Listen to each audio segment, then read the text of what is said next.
খোকাকে ফিরে এসে আর দেখিনি। আগের পৌষ মাসে সেই হুপিং কাশিতে মারা গিয়েছে। ফেরবার দিন দশেক পর একদিন ওদের বাড়ি গিয়েছিল। খোকার মা উঠোনে কুল রোদে দিয়েছিল, তখন তুলছে। আমায় দেখে বলল, টুনি তোরা দেশে এলি?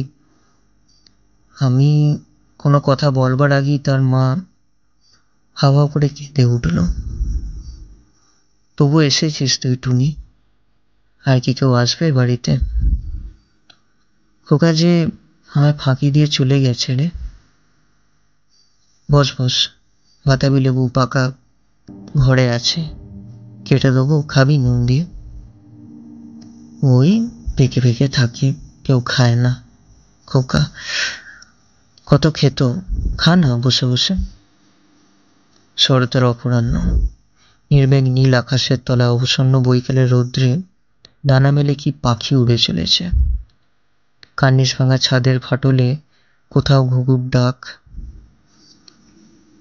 উঠোনের ছায়া স্নিগ্ধ বাতাস শুকনো কুলের গন্ধে ভরপুর। খোকার সেই ঠেলা গাড়িটা দেখলাম, কাঠের মাচার নিচে তোলা আছে, দড়িটা পর্যন্ত। অনেকদিন গাড়িটা থেকে ও হাত দেয়নি। খোকার আগের কথা হলো, আমি কিন্তু চোখ বুজে ভাবলেই দেখতে পাই কতকাল আগেকার 8 বৎসরের সেই ছোট্ট খোকাটি ঠেলা গাড়িটা টেনে নিয়ে বেড়াচ্ছে। নির্জন দুপুর ঘুঘুর ডাকের মধ্যে বাড়ি থেকে বেরিয়ে পালেদের জামরুল বাগানের ছায়ায় আমাদের বড় মাদার গাছটার তলাকার পথ দিয়ে রাঙা মুখে আশা ও আনন্দে ভরা উজ্জ্বল চোখে সে তার কেরোসিন কাঠের গাড়িখানা টেনে নিয়ে আসছে।